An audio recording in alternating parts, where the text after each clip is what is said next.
Okay, let's start. So my name is Ivan. I'm a 3D technical artist in UNIGINE, and today's stream is about the material graph editor, which is a very powerful tool in UNIGINE. It actually gives a lot of freedom to 3D artists, but of course it takes some knowledge to use it. And I must say that this stream is mostly for beginners, so it's kind of a brief information, a beginner's guide. I believe that like more complex topics will be covered in the next video tutorials or streaming. So yeah, but basically, yeah, again, so it's about basics things related to material graph. And I will deliberately not show any complex stuff related to material editor, but I'll try to cover like the main brief info about it. So I have a scene right here in UNIGINE, like with the city. I've prepared just a small piece of content here for the stream. So let's just start with this building. It's like a wall made of painted brick or something. It's a pretty simple material here. It only two decals, I believe, are being projected onto this wall. Let's just recreate it, and by that, let's get a little bit closer with material graph editor. So you can create a new material just by opening up context menu inside the asset browser here. If you go to create material, you can see the three options here. Inherit from base material is a legacy, and we have two options here regarding material graph. So it's actually the graph itself and the subgraph. I will tell you a little bit later what the subgraph is. So right now, let's create a material graph. Let's give it a name, just a second. Again, simple brick wall.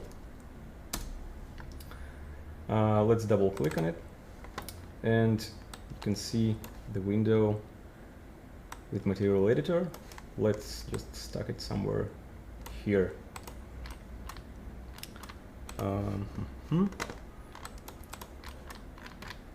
So let's just delete this default nodes and default parameters so we could start from scratch.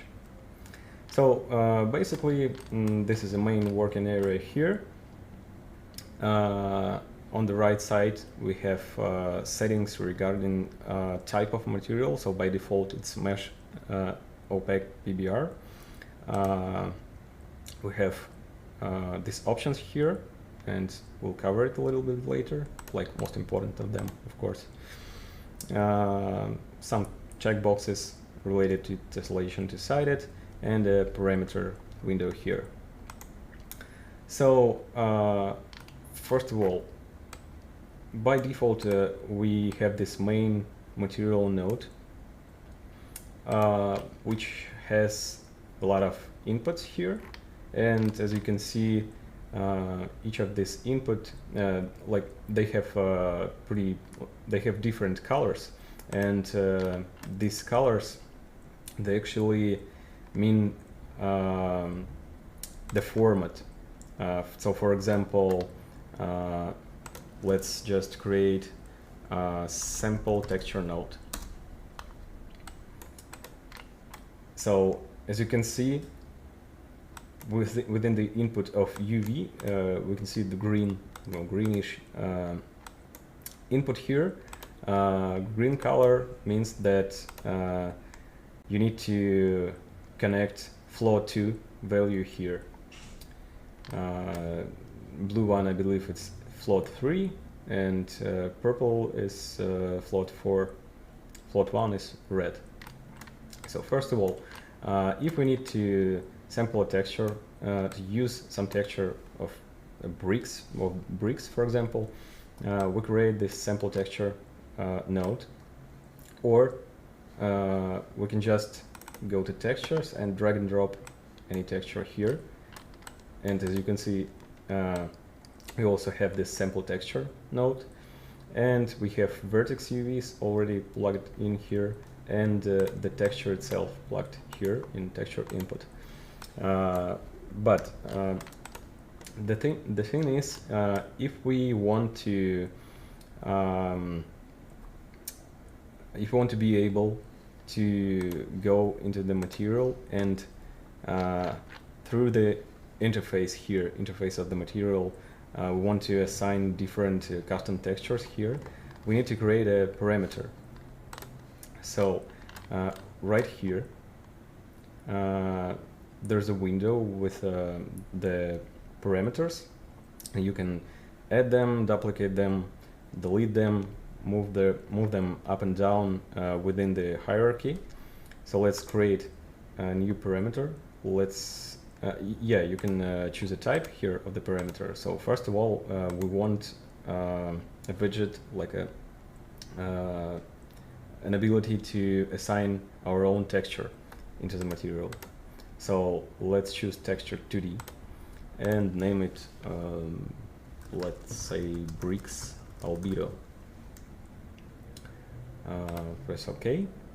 So, and if we select this parameter here, we can see some settings here. So by default, for example, it uses white texture. So if we press this button here, we can see that this is the 16 by 16 fully white texture. Let's drag and drop it here and connect it to the texture input here in the sample node, in sample texture node. And about the UVs, so actually by default, this node uses UV channel 0. So if we press a space bar, we can see all of the nodes that are available inside the material graph. And if we try to type something like vertex UV, you can see vertex UV 0 and vertex UV 1 here. So if we just choose the first one and connect it, this will be the same, absolutely the same as like that. So by default, it just makes our work easier. Just we are able not to connect, not to create this node and connect it here. So and we need to connect this result with the main material node. But you can see the difference between the colors here, output here and input here. Here is float4 because obviously we could want to have an alpha channel inside our texture, right? And when you try to connect them, you have this kind of options, and it's basically, if we use an albedo here, if we connect it to albedo, so it's a good idea to just choose 3 components here and ignore the fourth one. If we want to use alpha channel for something, we could just drag from the output here, drag this connection and choose alpha channel here and use it only here, for example. So let's just save and try to see what do we have.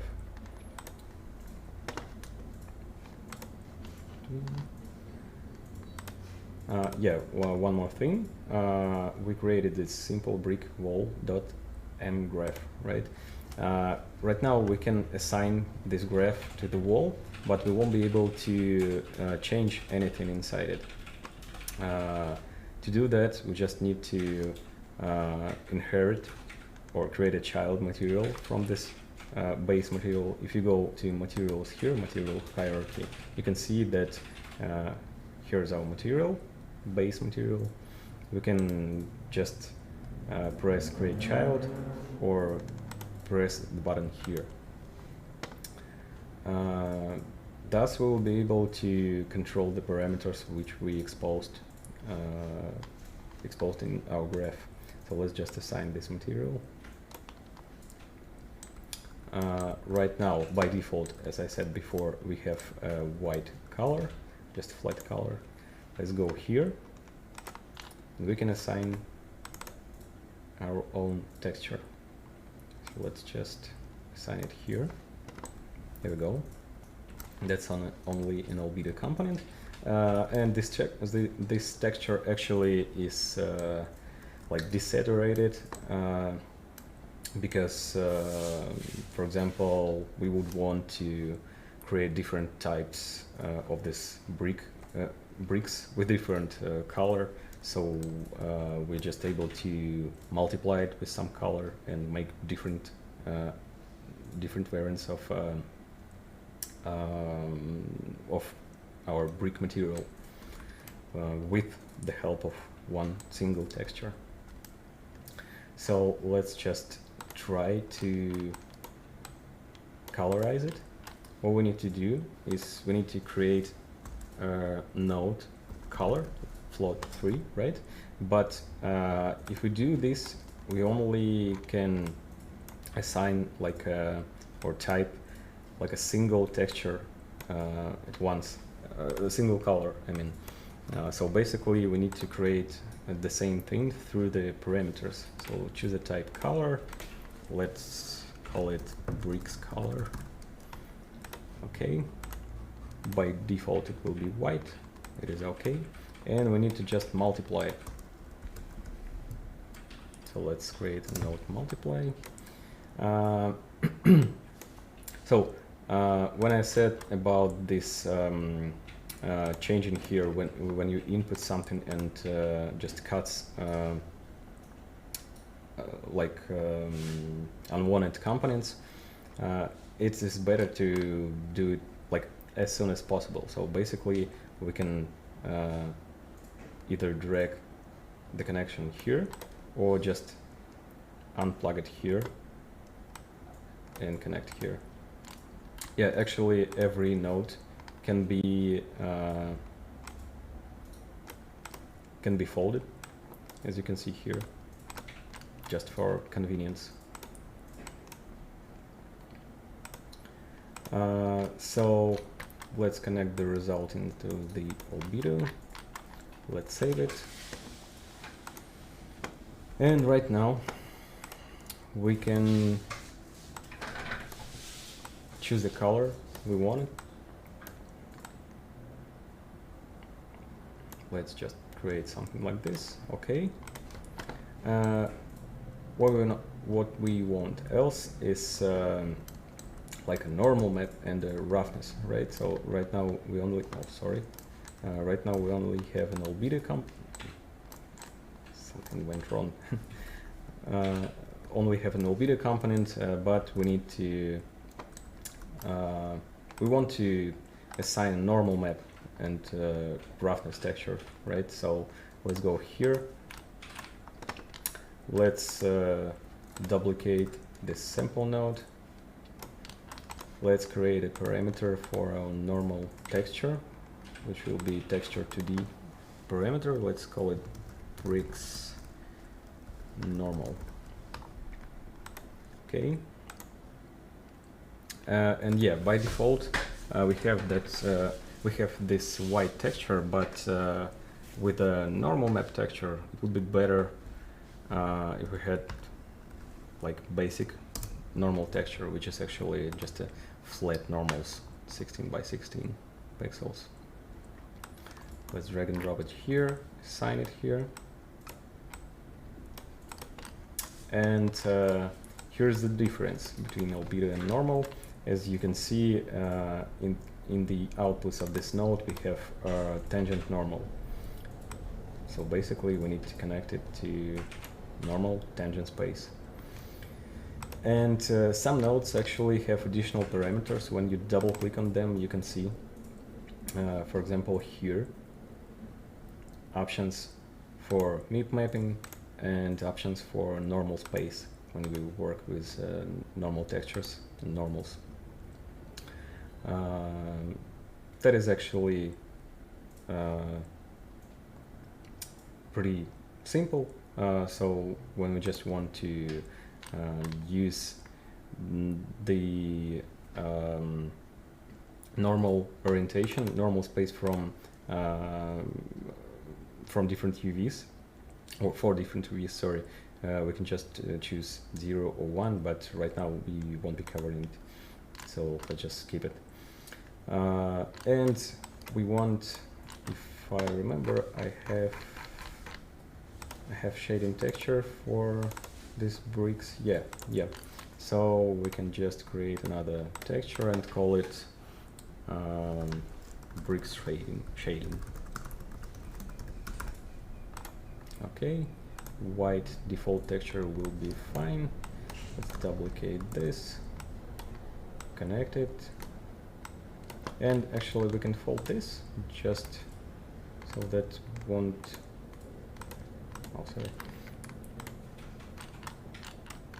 Yeah, something like that.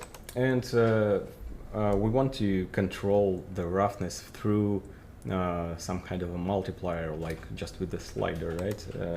We could do this by creating a new parameter, slider by default, and let's call it roughness, or bricks roughness, yeah.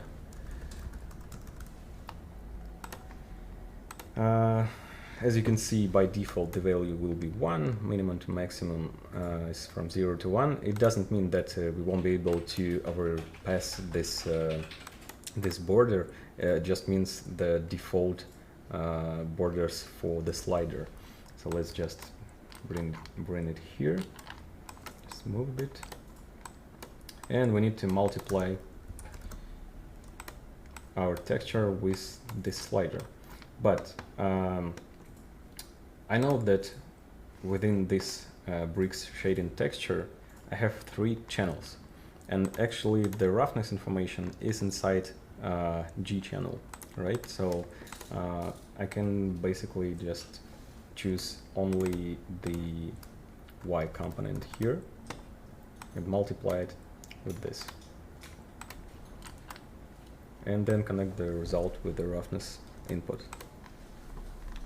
Let's save and see what we have.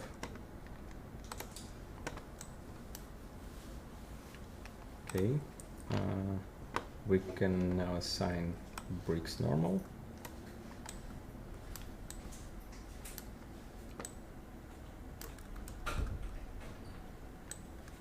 Just a second. Yeah, here we go. And we can assign this shading texture here. So if we go to debug buffers here, we can see opacity, world normal, we can see roughness, and that's it. And through via this slider we can control like the roughness multiplier. Oh, we can overcome this like 1 value. It will work still. So that's the basic thing, but let's say we want to mix this bricks texture with something like to add some regularity. So for example, just to add some patches of dirt or spots of I don't know, anything, or just mix with other pattern or something like that. So what we need to do here, so basically let's just try to create additional parameters. So let's create texture 2D and call it maybe dirt mask, for example. Because it's a mask, let's assign the default texture as just a black texture here. We can duplicate this sample texture node here, assign a texture, and we want to actually blend them by alpha. So let's just lerp. Let's just create a lerp node. We can delete it for now. Connect this main albedo bricks texture, and actually this texture here, this dirt mask, we can use it as a value, and by this value two of the textures will be mixed. Or let's say you can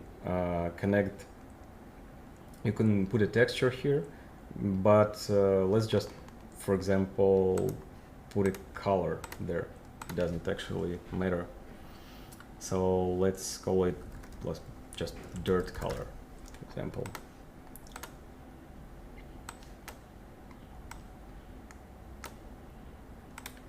And we mix this texture with the dirt by this mask. And I only need like a black and white texture for it, so single channel texture will be fine. So let's just choose X here and connect this with the albedo input in our main material node. Let's save.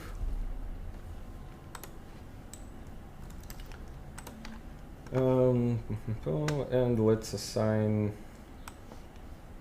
the texture here, which actually, well, this texture is actually has 3 channels, but we only need 1. What do we need to do? I want to be able to control the size of this mask and probably the contrast and intensity of this dirt, right? So let's just try to first, let's just try to change the color. For example, we would like to have some, I don't know, pretty dark dirt here on the wall.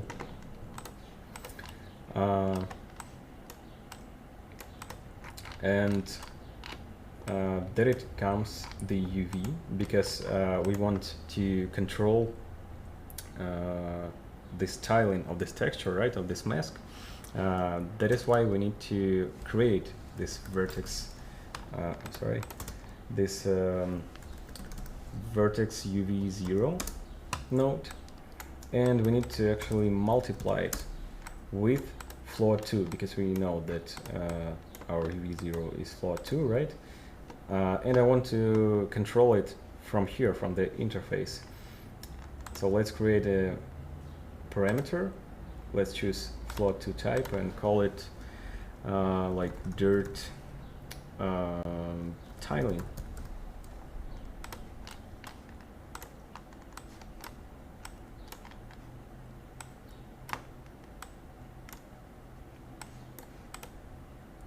Yep, and connect the result with the UV and then save. Let's see. So right now we can change the size of our texture. Let's just change it to something like maybe this.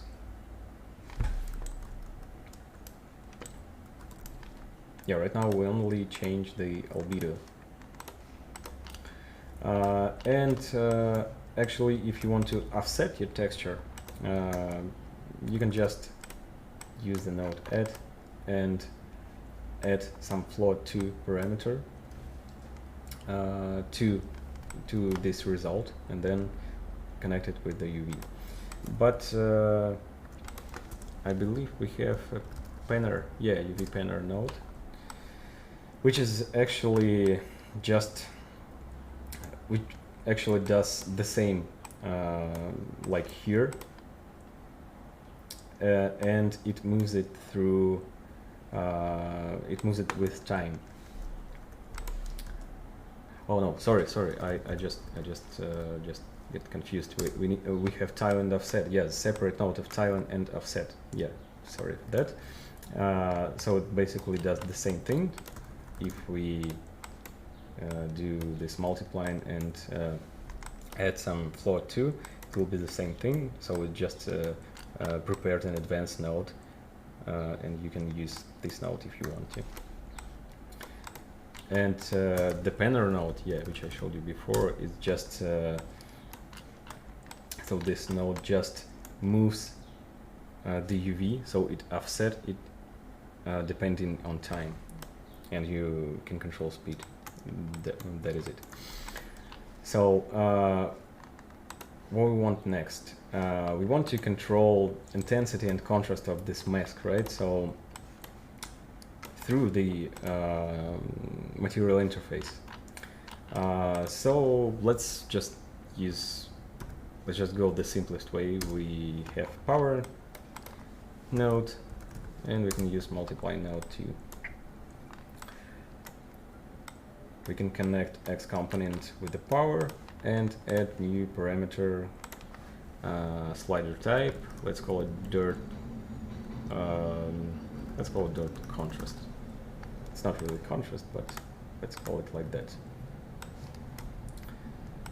Plug it here. And another parameter, let's call it dirt intensity. Okay. Connect, and then put it here. So let's save.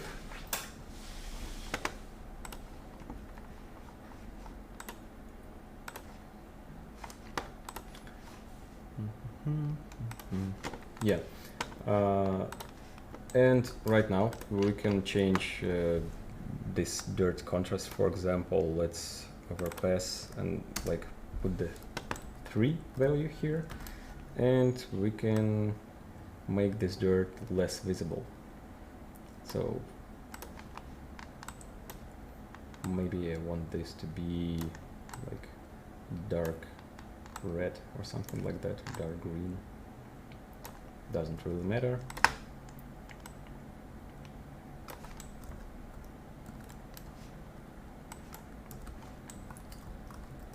Yeah, here we go. And let's maybe add some roughness parameter. Let it be a slider. Let's call it dirt roughness. And what we actually need to do is just repeat the same stuff. We can lerp it with this result of roughness. We can lerp it with our newly created slider, and use this as a mask, and connect it with roughness input. Let's save. And if you go to debug mode here in roughness, we can see that right now we can control separately the roughness of this dirt. We can go up even, maybe something like this. Yeah, that's it. So yeah, that is the main principle. So let's try to create something a little bit more complex. So let's say we want to cover these bricks with additional layers, something like plaster or concrete layer, which covers these bricks, and then it is painted, and then it is covered by dirt. So for example, like that, something like that, yeah. So there's a pretty cool feature inside the material graph, which is called portals. You can create it here, portal in and portal out. What it does, it actually allows you to save a lot of space to like to create your graph less difficult visually. I mean, so you could ignore a lot of useless connections because, for example, right here, for example, yeah, we have this result of a mask, which goes like in two different places, right? And these lines, these connections, they start to overlap each other and something like that. What we can do, we can unplug it here. We can move this so it won't messing around. And with this node, portal in, we can change the color just to see it better. And we can change the name for our convenience. Let's call it dirt mask, right? And plug the result here. And we want to use this mask, so we actually can create portal out node. And if we have a lot of portals, we can just double click on the portal out node and choose the right one. So right now we only have one. We can plug it here, then just duplicate it and plug it here. Okay, save. Nothing changed visually, so let's continue here. I want like an additional texture for this concrete or plaster layer, right? So let's oh yeah, and I forgot to say, if you have some question, I'll try to answer them only at the only at the end of the stream. So yeah, let's just duplicate the sample texture node. Create one more thing. Sometimes, well, pretty often, the number of parameters here becomes pretty big, and it's not too convenient to work with them either here or there within the interface of the material. So we need a special, like we have a special type of parameter, which is called a group. You can call it like bricks with the small ones. And let's put it up here. And you can move all the parameters related to bricks into this bricks group parameter, like this. And let's do the same with dirt, actually. Yeah, we actually don't have multi-selection here. Yeah, that's it. So if we save, we could see that right now we have this folding group here, and it will be much more comfortable to work with it. So let's just create another group and call it plaster, I believe. Okay. Then we want to create a texture parameter for the plaster. Let's call it plaster albedo. Okay, and put it inside this group. Connect this. And we want our dirt to be above like the plaster and the bricks layer, right? So here we blended our dirt with the bricks. So we need to blend plaster and bricks somewhere here before the dirt, right? So let's just create a lerp node. I actually want it to be like this. So I blend the bricks with the plaster. But yeah, actually I can just connect it here, but probably I would want to control the color of this plaster, so let's just create another parameter and call it plaster color. Move it into the group, multiply with the texture. Don't forget about this, we need only 3 components. And plug it here.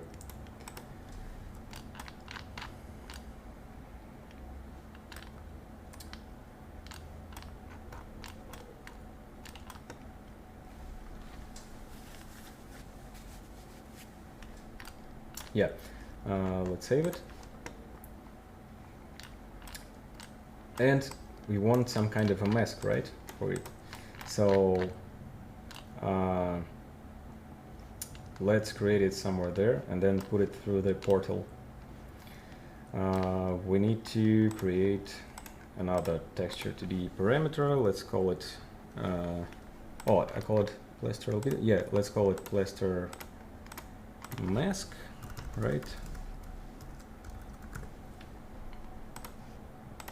Put it inside the group. Let's just duplicate sample texture node from here.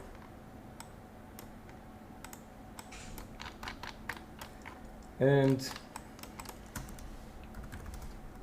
for now it will be fine. We need only X component of this mask. Let's rename it just for our convenience. Plaster mask.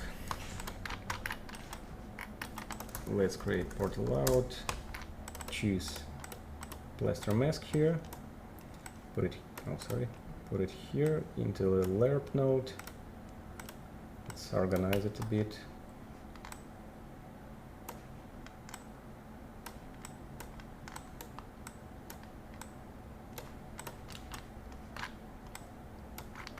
And put the result here. And let's save it just to see what do we have. Okay, so right now by default all of these textures are white, so let's go to, I have this concrete texture, concrete albedo, let's assign it, and let's assign, I have this actually just cloudy noise, let's use it as a mask, the plaster mask. Yeah, so right now of course it's too small, we need to control the size of it. Let's go to create float to parameter. It will be plaster mask tiling.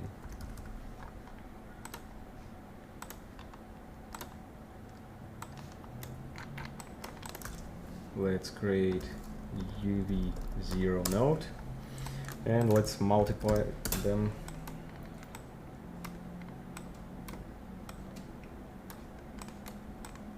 Let's save and let's try to control the size. I don't know, maybe this will be okay. Okay, let it be here. So I want actually to control the contrast of this mask, right? But let's say, suppose I want to control the size of this pattern, size of this spots of plaster, and I want to be able through one slider create like fully covered with plaster wall and like a clear bricks wall or something between.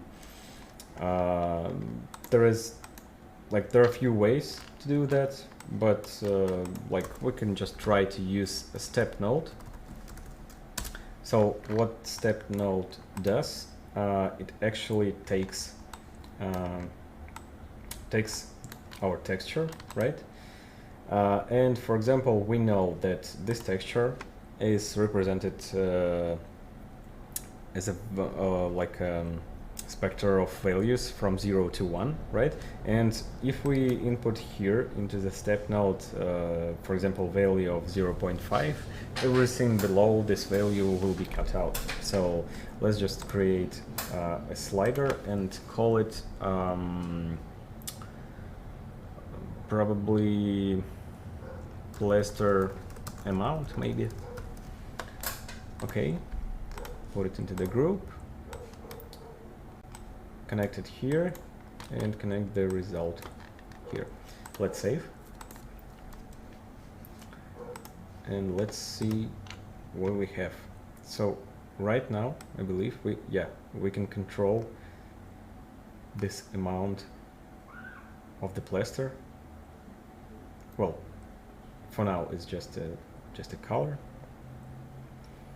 But what if I don't like this two sharp edges of this pattern? I could use, I believe, smooth step node. Yeah. The difference is, so let's try to delete this one. The difference is that we can just plug into the minimum here something like and that is like another cool feature. We want these inputs to differ, right? So we can just we can do the expression here, do some math. For example, we want to subtract something like 0.2 and just connect it here. Let's save, and it will give you this like transition between the values. Right now it's too blurry. Let's like make it 10 times smaller. Oh, sorry. Save. Maybe something like 3 here. Save it. Okay, that will do.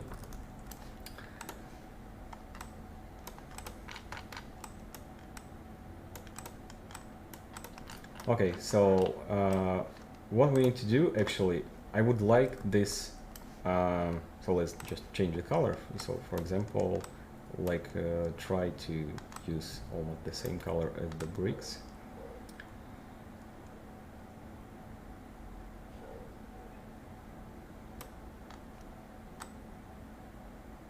Maybe something like this.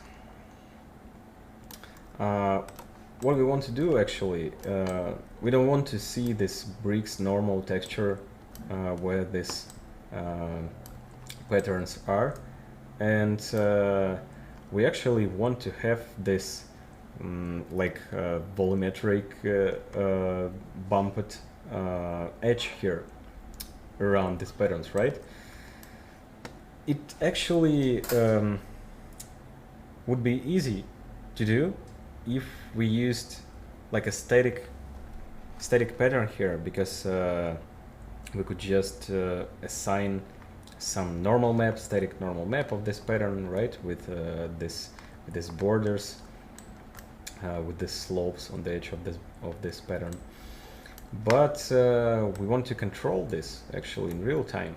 So that is why we can use a node which is called, I believe, normal from texture and normal from value, from height value. Yeah.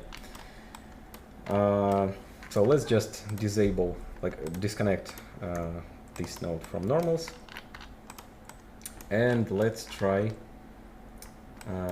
to, as you can see here, we have inputs of height value and height in meters, and those two, they actually use some information by default, just like with the UV here, which I mentioned before. But we need to know the height, right? And actually we have a portal here with the plaster mask, and let's try to use this mask as a height.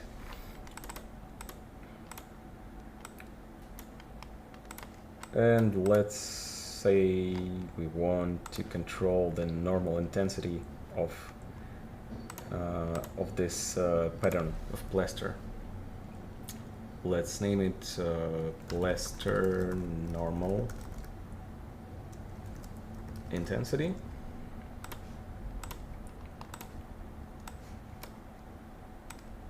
Put it here.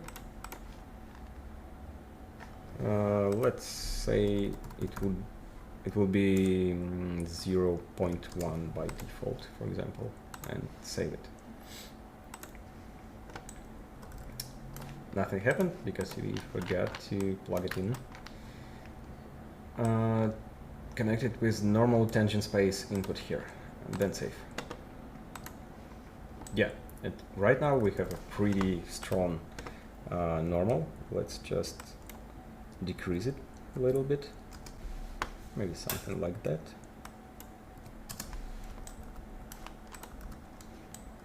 Yeah, as you can see, if we go to opacity world normal here, we can see that right now we actually getting a pretty nice slope on the edges of this pattern.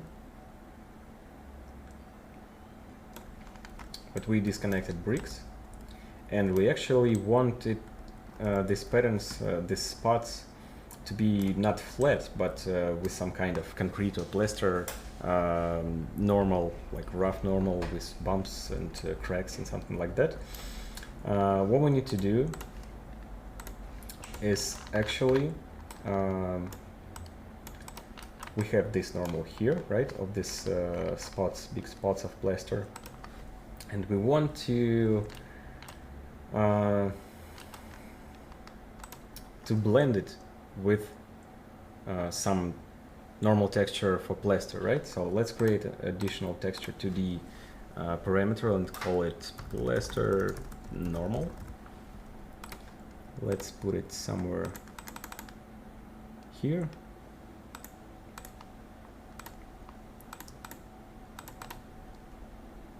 Plaster normal. Duplicate sample texture node.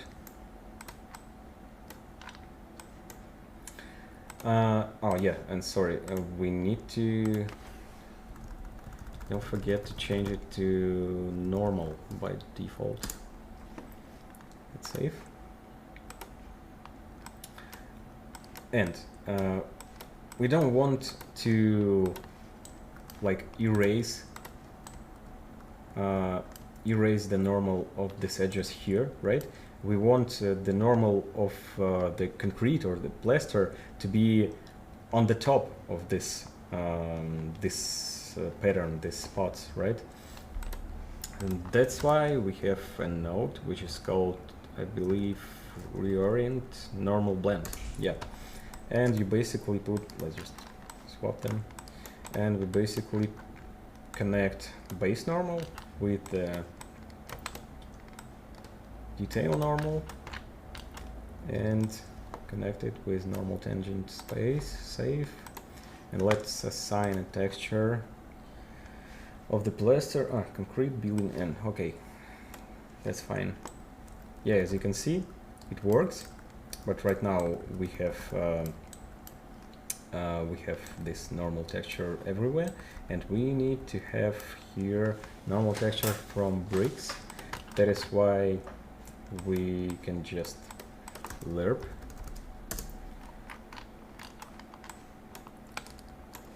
our main brick normals with the plaster normals and use as a mask, of course, plaster mask. Let's connect it here, move it a little bit. And I don't like that there's too much of the node here, so let's just move it here and create a portal, and let's just change the color so we could better recognize it, and change the name of it to not plaster normal, just like overall normal. Connect it here, And here, let's move it a bit. You can create a portal out node and call it, and choose the normal, connect it here and fold it and save. So right now we have what we wanted in terms of normal map.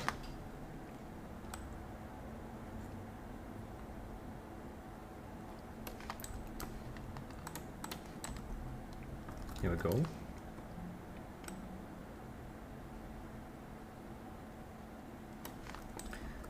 And let's just change the roughness, because the roughness stays the same. We can do it pretty easy, the same way. So let's just lerp this result. Oh no, sorry, we need to lerp it before dirt.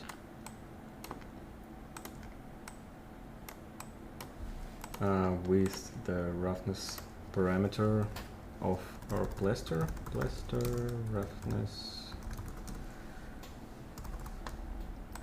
So let's not use a texture, just use a regular slider. And we need a mask. Portal out, plaster mask. Use it as a mask here. And connect this to our dirt.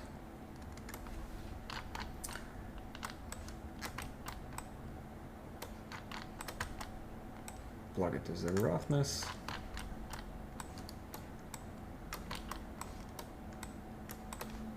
Save it.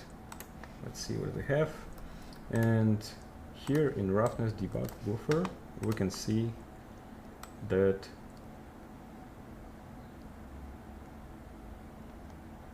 we can change actually the roughness of our plaster. Actually, we use it as a mask, yeah. Just a second. Plaster roughness. We'll lerp it with plaster mask. Plaster roughness.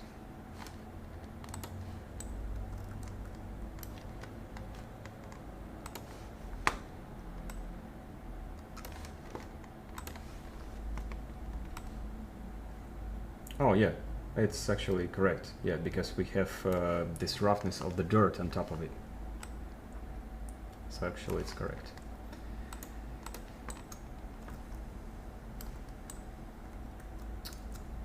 I believe this is it for this particular example. So this was like a simple way of blending like multiple layers inside the opaque.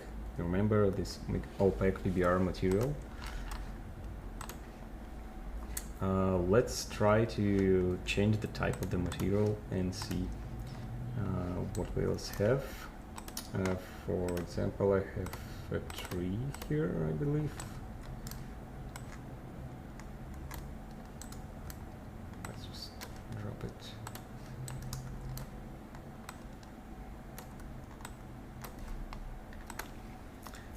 And let's say I want to create these leaves. I need alpha test obviously for it, and translucent, and two-sided. So let's try to recreate this and see how it works. It will be actually pretty easy. Let's go create a material graph and let's call it leaves, tree leaves. We need to create a child of this material. Let's go here and assign. We have 3 LODs for this leaves. Let's assign the material to them. So right now it's obviously not two-sided, not alpha test. So let's open up this material.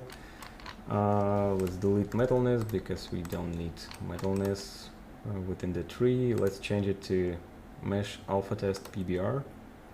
And right now you can see that when we change this type here, we're now able to use some additional inputs here on the main material node, which actually opacity and opacity clip threshold.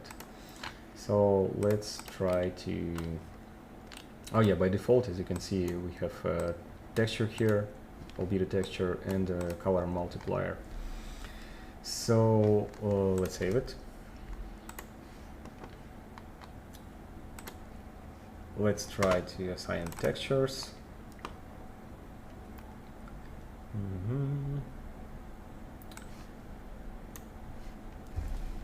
As you can see right now, we don't use any alpha information of this texture. That is because right here, with the new inputs here, we can use an opacity input, and we can just connect the sample texture node with opacity and choose alpha. And let's save. Right now it should be fine. Yep, it is.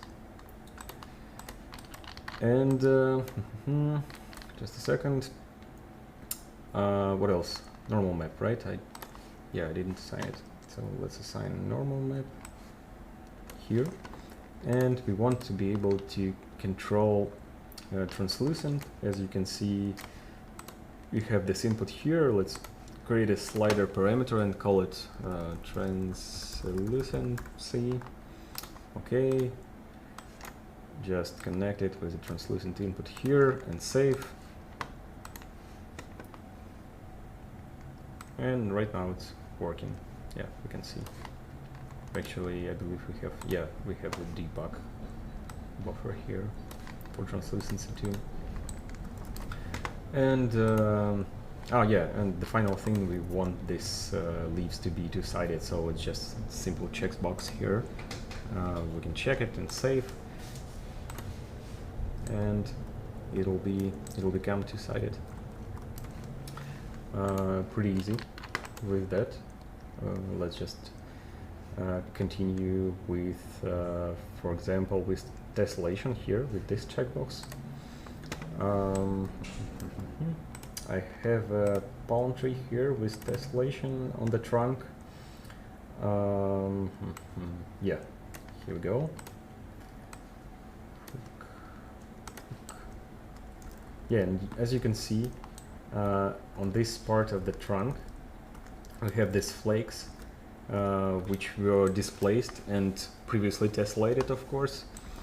Let's just try to repeat this, and actually if you select this, you can see the density of the mesh here changing dynamically depending on the distance of the camera to the camera.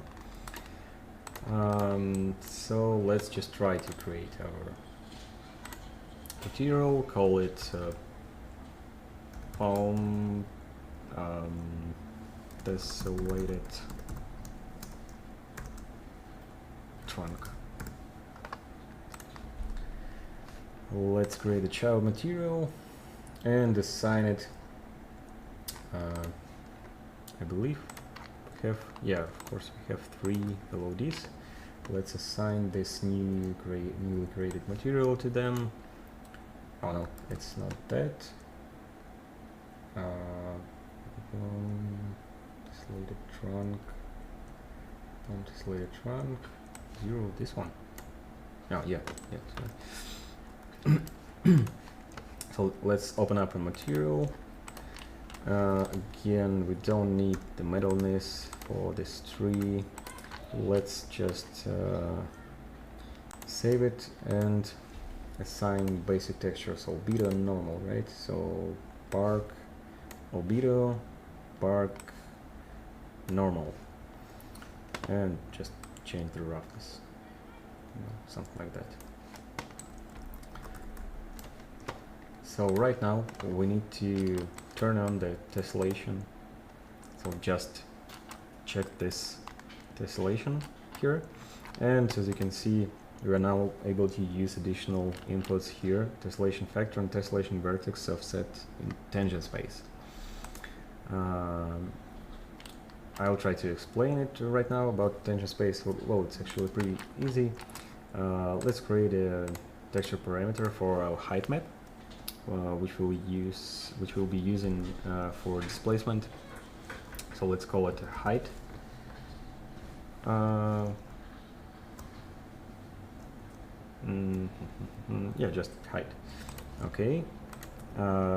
Probably it will be a good idea to have it by default as a black texture, because we don't want to displace it by default. And let's create sample texture node. 0V channel by default, so we don't need to change anything. And the interesting thing starts here, because yeah, first let's just be sure that we'll be able to control the amount of the displacement, right? So let's create an additional slider parameter and call it displacement scale, probably, and multiply it with the X component of the texture, because I know that I have one like single channel texture here, which is actually normalized. Height maps should be always normalized, so they need to contain like a whole spectrum of the values from 0 to 1. So connect here with X, and there's an interesting thing here. We need to connect it with the input of tessellation properly, because we need to displace our vertices only along their normals. So basically, if we just plug it in right here and save, let's see what we have. Let's assign a texture, height map, and we control the displacement scale. As you can see, the vertices here on these flakes, they start to displace. They starting to be displaced not only outwards the trunk, but they actually are getting displaced by all three dimensions. And we actually in tangent space, so we actually want them to be displaced only by Z component. So what we need to do, we are getting X from here, right? And we put the X to the third of Z component, right? And put zeros in X and Y component. That should be enough. Yeah, right now it works properly. We can control the scale of our displacement. But there's one thing here. We would like to control like the midpoint of this height map, right? So we don't want this trunk to be displayed by the displaced outwards by the whole spectrum of values in this texture. We want our displacement of this trunk to start from the 0.5 values of this texture. It will be pretty easy to do. There's a node which is called rearrange, which is a very helpful node actually. What we need to do is we just like pass the value here into the input, right? And we know that by default our texture is normalized, so the values there are from 0 to 1, but we want them to be, for example, we want to move the lower border, so for example to minus 0.55. So let it be like this, and let's leave it 1 here. actually. Okay, save it. And this, oh sorry, something went wrong. Oh yeah, forget to, sorry I messed this up. We need to rearrange the value of the texture before we multiply it, of course. That's my bad. Save it. Yeah, now it became better. As you can see, we don't have this part of the trunk stacking from or above this bottom part of the trunk, and we can see that displacement just works properly. The parts with the darker colors on the height map is actually are actually being like bumped inside, so pushed inside of the trunk, and the brighter colors are pushed outside. Yeah, and actually there's an additional input here with tessellation factor, so we could just create a slider and call it tess factor. Okay, let's connect it just here. Save. And we can see it through this one. Let's just tweak it, and you can see how the density of the tessellation changes. Actually, in the base options of the material, every material has a base options here into this interface, so it doesn't mean if it's tessellated or alpha test or alpha blend, something like that. Into the base options here by default, we turned on tessellation. That's why tessellation here appeared, tessellation parameters here, and we have some additional features like we can choose to render or not to render our tessellated meshes, our tessellated geometry into the shadow map, and we can tweak density separately from tessellation factor, and change the distances just in order to control this behavior of tessellation. So that's it about tessellation. Let's continue. Let's continue with the decal, actually. Yeah, that's another type of material inside the material graph. Well, you can choose another type of material. So let's assume that I want to create some area covered with puddles or something like that. Let's create a decal. Let it be ortho decal, and I want to change the size of it, something like this maybe. Rotate it.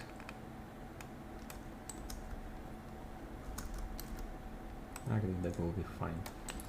So I want puddles here to be here. Let's create I have a separate folder here. Yeah, let's create a material, call it puddles new, for example. Create a child material. Right now we actually we created a child material, right? And if we want to assign it, it won't work because inside the material editor we need to change the type of material to decal PBR and save it. And right now you should be able to assign it. Yep. So basically, again, we don't need metalness for now. What I want to do, I don't want to use any albedo texture, so let's just delete it and delete the parameter here. I only want albedo color, for example. Actually, when we change the type of the material here to the decal PBR, we have a lot of a lot of additional inputs here. As you can see, opacity, like overall opacity for the whole decal, and separate opacities for albedo, roughness, and normal, and auxiliary person. So let's start by creating some kind of a pattern of these puddles, right? I believe I have like the same texture as with the billion, yeah. Let's create a texture 2D and call it puddle mask. Okay. It will be black by default, I believe. Let's put it black, yeah. Create a sample node. Oh, I shouldn't. So delete the previous node from albedo. Okay, doesn't matter. And I want actually my color to be send it into albedo, right? Yep. And I want this texture, this mask, to control the opacity of my albedo here, right? I'll explain later why we don't connect this mask to the whole opacity. Okay, so now I want to not only to be able to use a mask to create this kind of a pattern, right, for albedo. Right now we're talking only about the albedo, but I want to be able to control the intensity or the amount of this albedo color, like right with puddles. Obviously, when the surface is wet, it becomes like a darker, and albedo becomes darker, and that's why we want to control this like a level of darkness or something. So let's just multiply this X component of this mask, because it's single channeled obviously, and in the albedo actually, in this widget of albedo in the interface of the material, we have an ability to use alpha. So I can just connect an alpha component from our albedo color node, and then as a result connect it with an opacity of albedo. So let's save it. And right now, if I choose my decal, I can assign puddle mask here, and probably let's just create a black color for albedo. And I don't want it to be this intense, so let's just drop it by something like that. Of course, I want to control the size of this mask, so let's choose float 2 mask, or no, puddles tiling.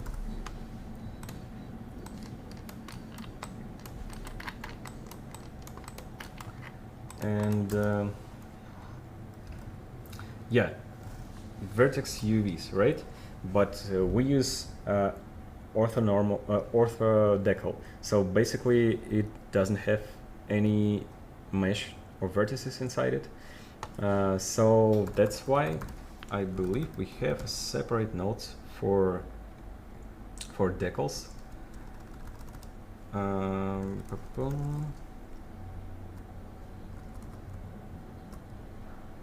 Oh no, I'm wrong here. I guess, yeah, I guess we can use vertex UVs here, but there is a trick with decals, and yeah, let me like show you it right now. So if we just connect vertex UVs here with the UV of the sample node,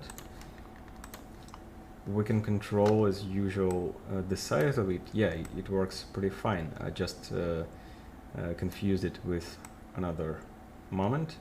I will show you it right now.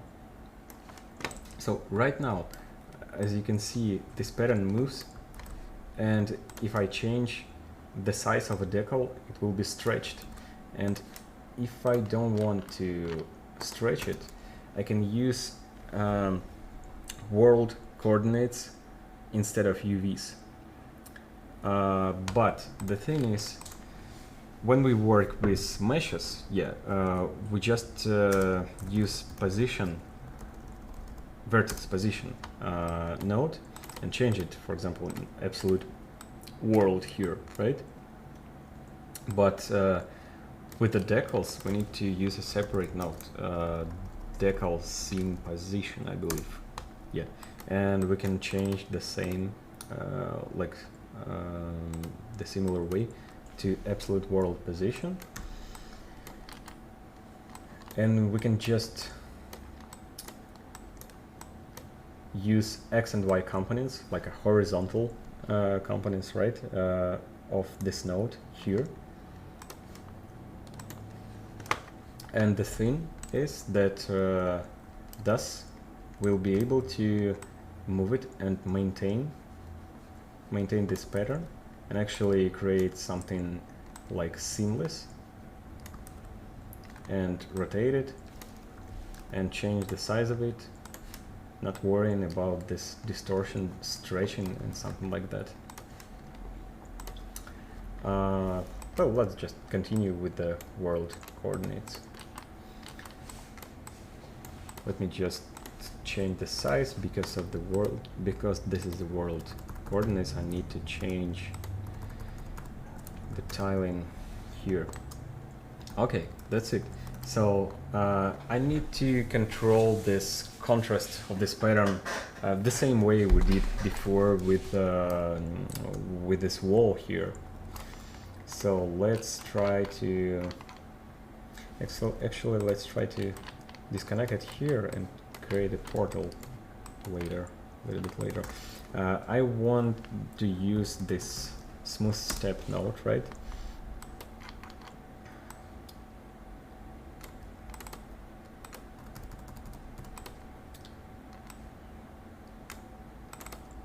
Remember, we subtracted some value here to create this like a smooth transition between smooth transition on the edges of the pattern.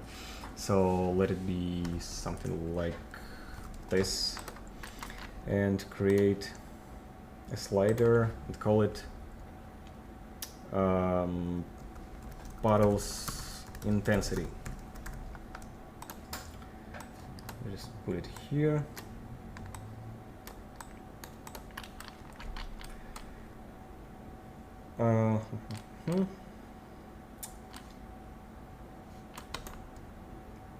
Oh, maybe we don't need to create a portals. Let it just be. No, let's just create it, because later we are going to use it in normals and roughness, so it will be more suitable to use portal node here. Let's call it puddles mask. Create a portal out.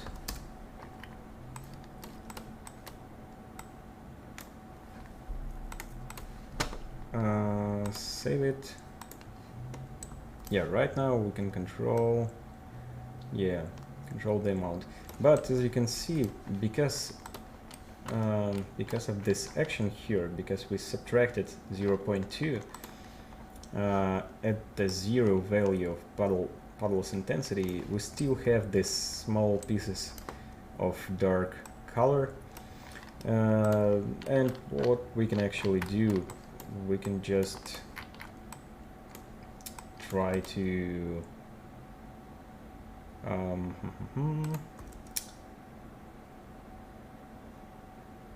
we can just try to rearrange, for example, rearrange this puddles intensity slider. We know that we did it from 0 to 1. We made it from 0 to 1. And right now we can just use minus minus 0.2, but I suggest to use additional parameter because for example, we would like to control the contrast of the border of the puddles, right? So let's call it puddles contrast.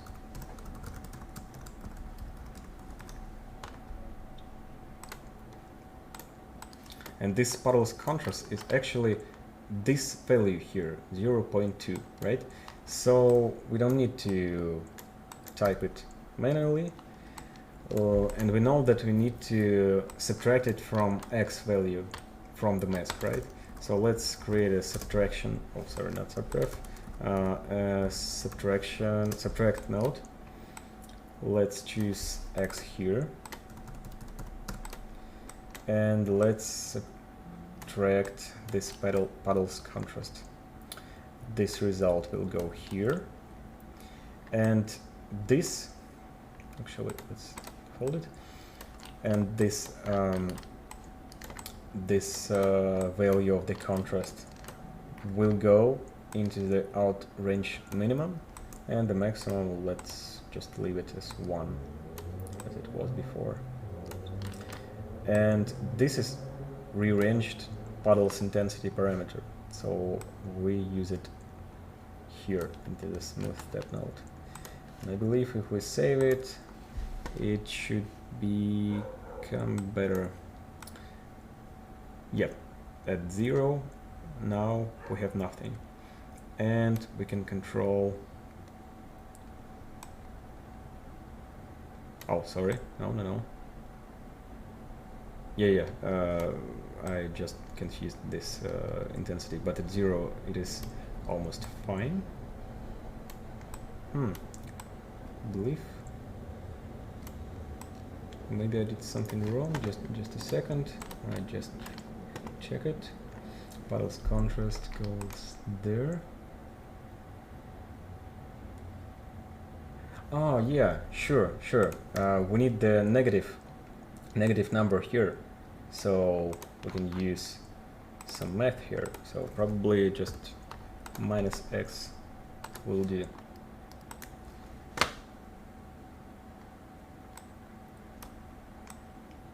Yep, right now it works perfectly.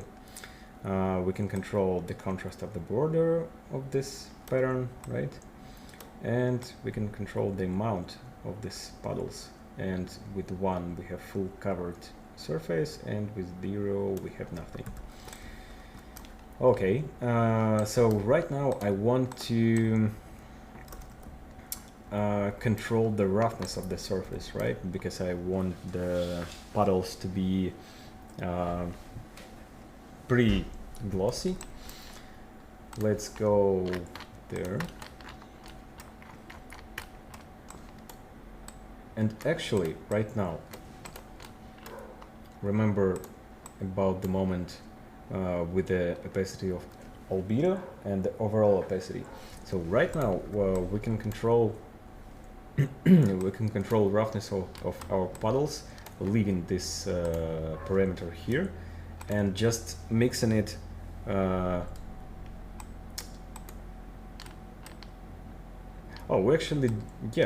I think we actually don't need to mix it with anything.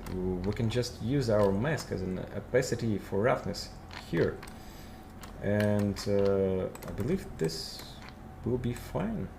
Let's try it out. Save it.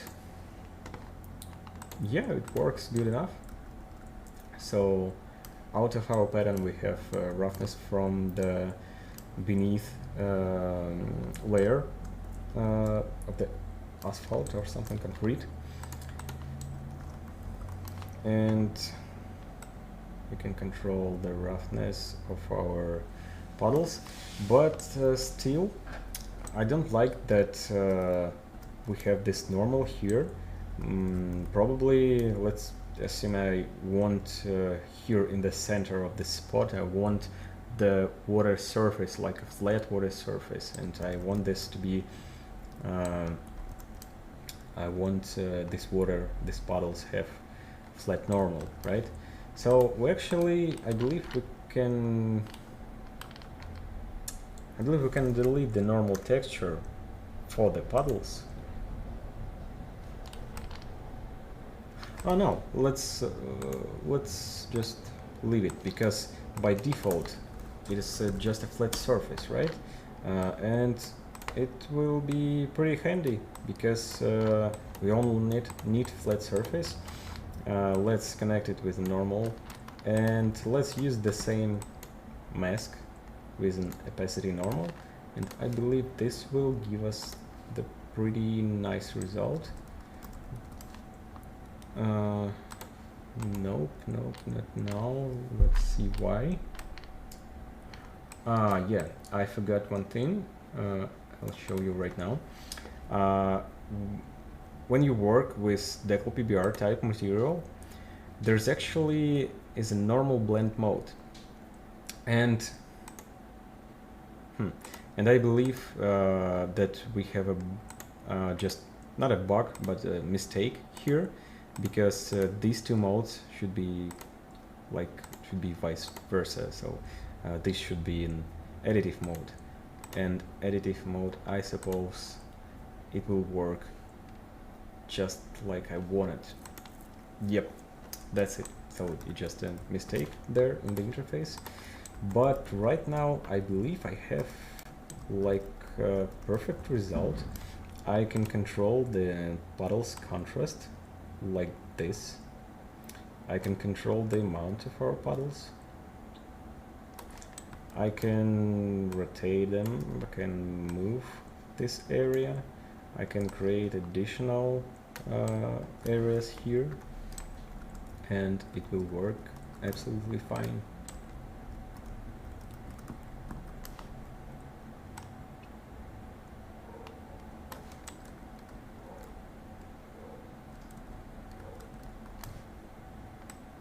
Oh yeah, so basically right now our contrast works in the opposite. This can be easily changed by adding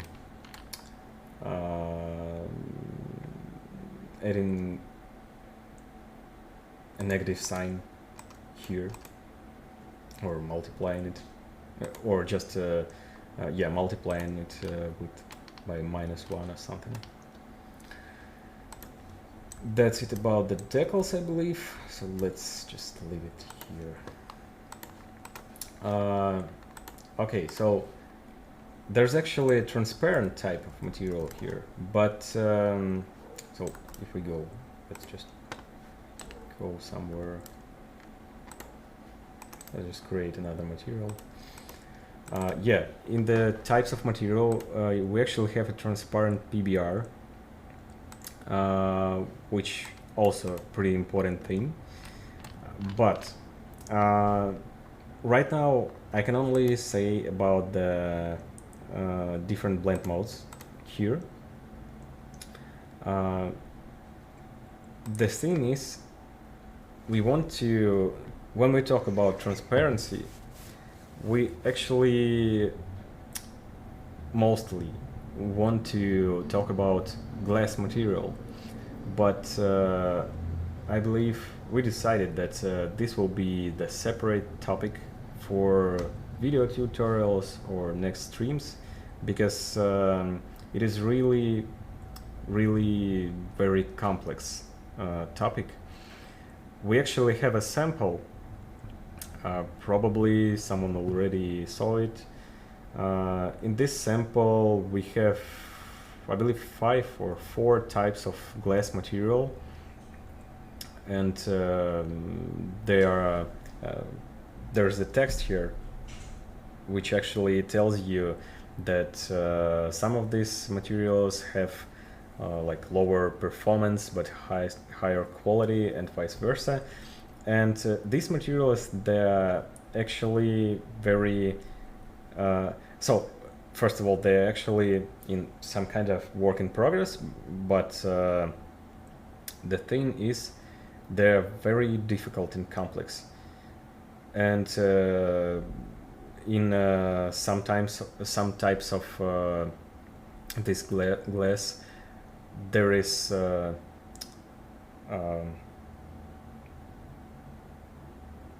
sorry, I forgot the word. So basically, when you work with refraction and reflection, and you want it to be within a transparent material, it will be pretty difficult thing to achieve, and we believe it will be better if we try to create like a separate tutorial on it, and we believe it will be more effective. So right now I won't cover glass or something like that because of the format of the stream, and because it's actually just the basics of working process with the material graph. But I wanted to show you pretty important thing regarding the material subgraphs. So actually, when we create a material subgraph here, let's open it up. It's a separate file which can be used as a single node with custom inputs and outputs. When we open it here, we have by default input and output, and by double clicking here we can add some inputs, choose the type of it and name it, add additional, and the same goes for output. Basically you can have a pretty complex complex net of nodes here, and especially when you want to reuse this part of a code, this part of material, right? You can pack it into the subgraph in this way and use it as a single node. If we just, let's, I don't know, try to add something, multiply this one by this one, and we want the result here, we can save it. And if we work with the base material graph, we can just drag and drop the m subgraph file and it will work fine. By double clicking on it, we can assign, we actually can create a subgraph node from here, from this menu. Oh, sorry, subgraph, material subgraph. Yeah, by default it just choose the first available one, but if we want to this node to use some different subgraph material, we can just choose another one through this menu, and we can go to this file, which is here. Actually it is already selected. This is about a custom subgraphs, but pretty important thing to know that we have already prepared sometimes pretty complex subgraphs which we ship with our SDK. And if you create a subgraph here, actually few of these subgraphs, if we go to core, to subgraphs, you can see it here. And for example, we see this black body and subgraph, right? We can just start to type the name, and actually it's not like a separate single node. If you double click on it, you can see that this is actually a subgraph. And I will show you right now like just a couple of them, like cool ones. So for example, probably you know about this approach to create interiors in windows of the buildings. basically, I believe we have something. Yeah, there's an approach when you just create a box inside, inverted box inside of the building, and just project simple textures on his sides, on its sides. But there is an interior parallax, which this approach became like pretty popular in video games in recent couple of years. You can see that the image actually is getting distorted here. But it's actually pretty cool. It's enough to create this illusion of volume inside of the windows. So let's just recreate this using this using our subgraphs. So basically, let's go to, I have textures for interior here. Let's create a material which will be named interior parallax new. Let's create a child material. Let's assign this child material to our windows. So you can press edit graph here on the child material. Yeah, let's close the previous ones. Talk about delete metalness. And what we want to do, we want to have this interior parallax subgraph. Let's type interior, and as you can see, we have interior mapping cube map and texture 2D.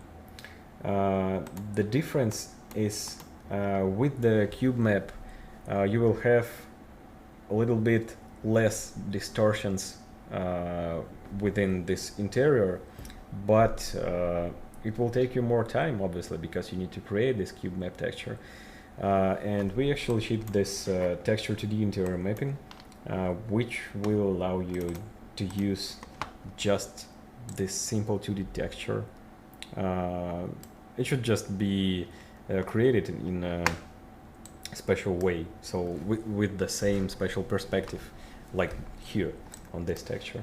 But it's much more easier, and you can use actually atlases of them. So for example, you want this texture to be 4 different different interiors, but of course you will need to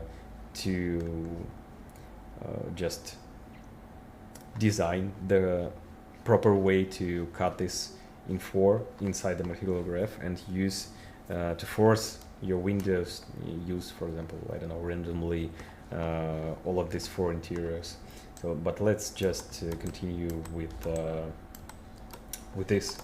What this subgraph actually does, it gives you finally the result. So, so we need to use. Let's just change the name of this albedo color to interior albedo. Interior albedo. Okay, let's oh, I changed the color, sorry. Interior albedo, let it be just dark, or no, let's say color. Okay, and here it'll be interior albedo. Okay, so we can just put UV here. The main thing here, the main moment here, is that this object, this geometry of windows, actually is unwrapped, or was unwrapped, in a way that in a way to be fit this texture of these frames of windows, right? So these UV islands of these glass surfaces are somewhere here, but with this texture we need this, for example, separate window mesh to fit the whole UV space, right, from 0 to 1 on both axes, and to actually be oriented properly, the same as the texture of interior. That's why you actually need to prepare your content. I've just opened this building in one of the 3D software and just separated windows and unwrap them properly and save it this UV into the first UV channel, or second as you call it. So that's why we have this UV input, and we can call vertex, we can create vertex UV1 node and just put it here. Let's just save it and assign an interior here. Here we go. We already have this distortion, this effect of volume, but we need to mix it with the frame, right? That's why we can lerp this result. I actually have an alpha channel with within this texture of this, I don't know, building walls, and this alpha channel actually contains a value that tells me where the glass is. So let's just try to create a separate texture 2D parameter and call it frame albedo, for example. Frame albedo here, duplicate sample texture node, and don't forget that here with the frame we use like the first or 0 channel of the UV, right? So we don't need to change anything here. Let's go here. We need to blend it this, and we need an alpha channel, right, of this texture of frames to use it as a mask blending. Sorry. Okay, that will be okay. And then let's put it into the albedo, save it. Let's see what we have. We need to assign an frame albedo texture. Okay, that worked. What else? In the inputs of this node we have parallax multiplier. So let's create a slider parameter. Let's call it depth. Save it.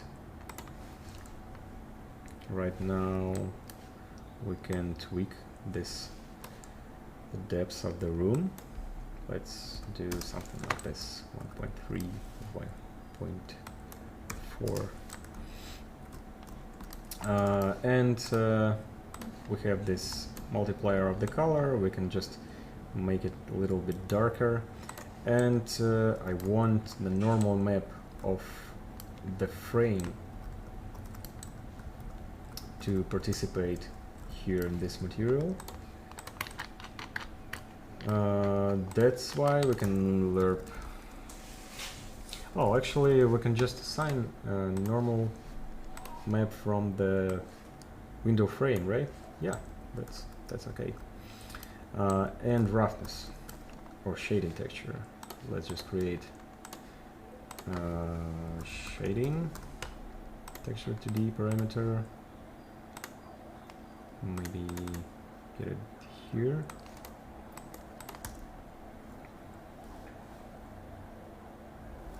I don't really want to tweak the roughness, so let's just put the texture here, the Y component of the texture, or G channel, and assign shading texture here. Yep. Right now we have a proper reflections on the glasses. I mean that they became a lot more glossy. And to fake the effect of the darkness in the room, we could use an additional subgraph which is called Fresnel. So what we want is we want the interior to be darker at the sharper angles, like here, right? So the Fresnel will just give us the mask depending on the angle between the vector of the camera and the normal of the surface of the glass. What we can do is we can just multiply lerp. Just let me think. I think we need to lerp it. Lerp it. Yeah, let's lerp it with float 1 absolute dark color. So let's lerp this one, interior albedo, right, with absolute black color by the mask of Fresnel, and put it here back. And we can control the power, so let's just create a slider, Fresnel power, put it here, sorry, and save it. Let's see what we have. Yeah, right now it becomes darker. We even can see it within the buffer, debug buffer of albedo. We can control the power of Fresnel to make it more darker, the edges, at the sharp angles.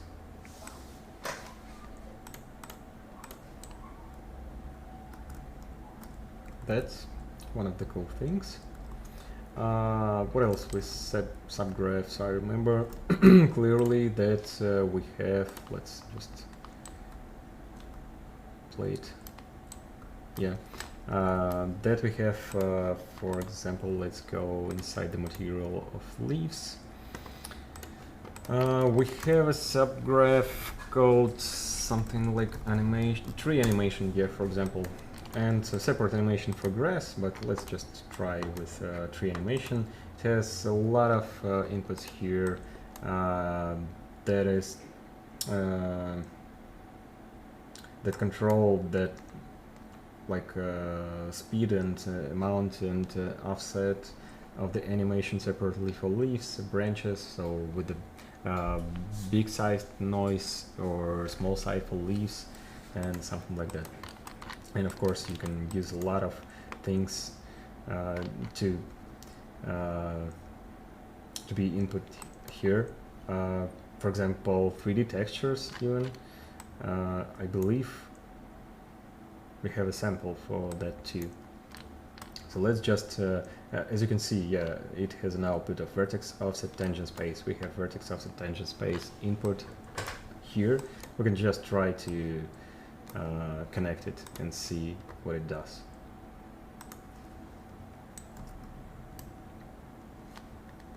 So simply at that. What else? Oh, I wanted to show you depth fade subgraph. Yeah, just let me try. I believe I have this. Yeah, so let's create like a primitive sphere, for example. Let's size it a little bit. And let's create a material, call it depth fade sphere. Open it up, delete, let's delete everything, and change it to actually transparent VR. Yeah, because if we want to work with depth and we want some objects to be transparent in some areas, of course it should be type of material mesh transparent VR. And basically, if we try to type depth fade, we have this only one input. Let's just call it depth fade. Connect it here, and let's go to opacity and save. I believe we need some color, right? Let's just make it white. Save. Oh yeah, we need to create a child material and assign it. Yeah, don't mind that it became this brownish, because it is transparent and it reacts to the light and to the global illumination baked in volume texture differently.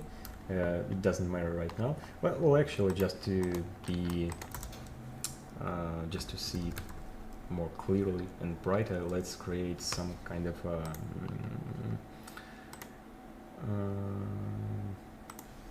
color. We already have a parameter of color here, and we can actually put it into the emission. But we need, if we want to use this color into the emission, we need this albedo color to be fully black, and we need to use 3 first components of the color through the sRGB inverse and put it into emission, save, and let's just try to choose the color here. I don't know, something like that. So the thing is with depth fade that we can control the transparency of the object depending of the intersection, as you can see. So where it intersects, it becomes less visible, and you can actually just inverse it. For example, inverted, yeah, sorry. And you can use it in combination with Fresnel, as you remember. Let's just add something like Fresnel power to control it here. What we want to do, probably let's just multiply it.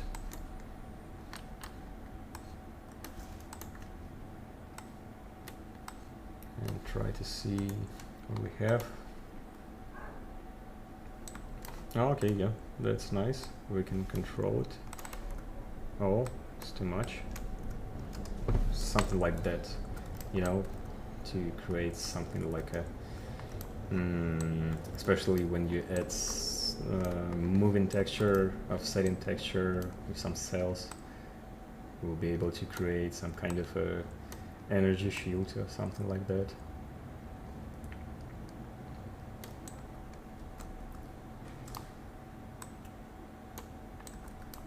Let's suppose I want this to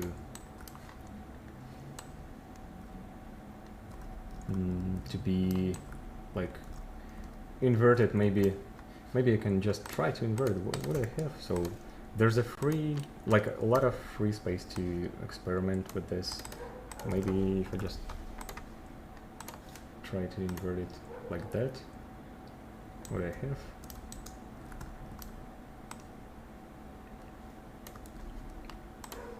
Maybe we need to multiply it. Not multiply, but add this. Try to add this.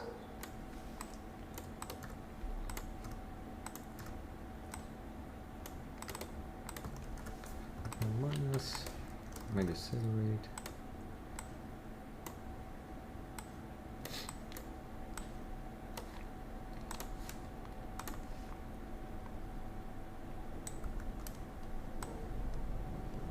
Oh yeah, we get the little bit different result. Right now we have this more brighter part where the object intersects other objects. So that's it.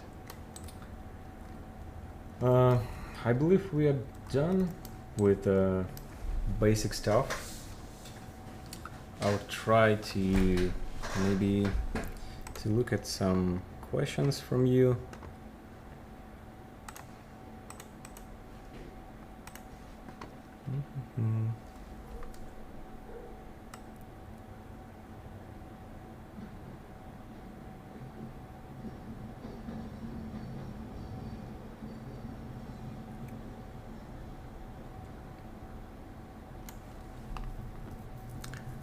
Hello, in which version of UNIGINE SDK this version seen available? Unfortunately, it's not available. It's like a side project.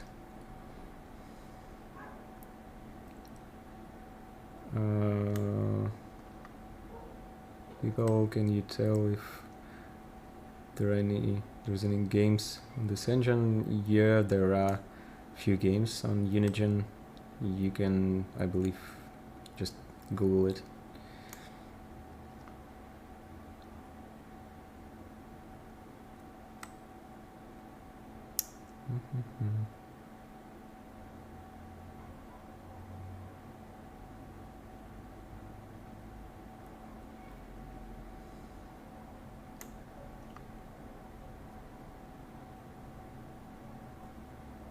Oh yeah, why are the nodes pure white green? Should they show a preview of the maps? Yeah, they should.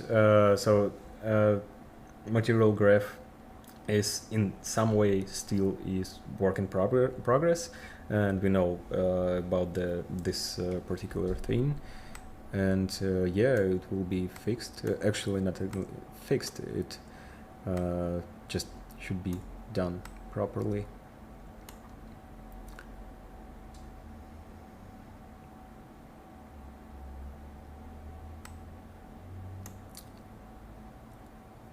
Yeah, there are.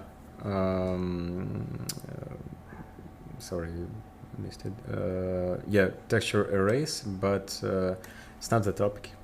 Not the topic right now.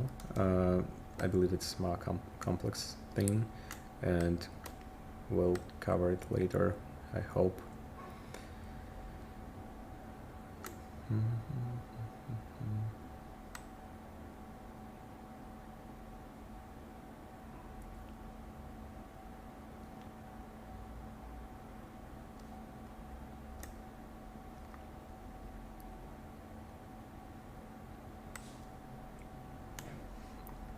Okay, I believe this is it.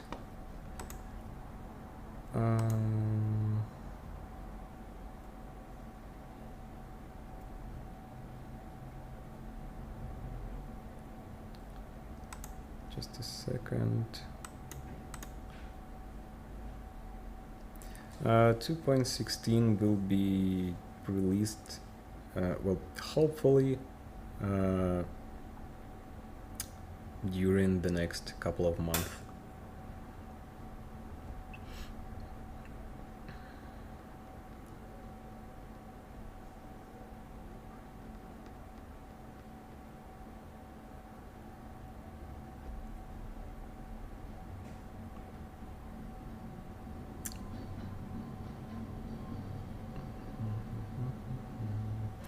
About the like a clear code or something like that. Right now we're working and thinking about the realization of this multi-layering materials. So as you've mentioned, right now we need to lerp and blend these components like albedo, roughness, normal, and something like that separately, but we're working on it. Right now, the easiest way to create a car paint, for example, is just use the doubled geometry for the whole car, which is painted, like the painted part, and the upper geometry will be transparent in an additive mode, and you will have two different BRDF, so basically two different highlights, and well, it is actually how car paint works. so it's just not very convenient to work with to create it.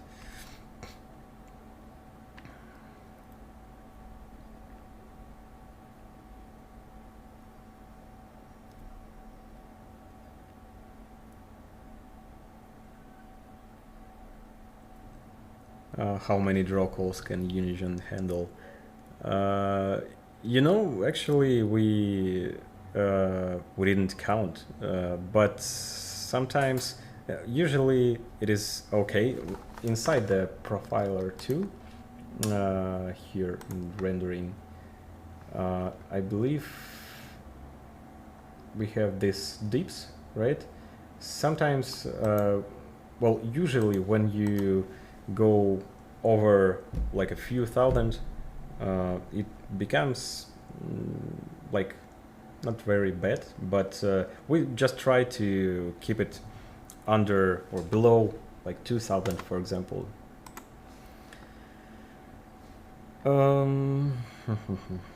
Yeah, I believe this is it. Thank you very much for your attention. I hope that we'll be able to create additional new video tutorials, to have new streams, because it would be very interesting to tell about like more complex stuff related to material graph editor, and to cover these topics really need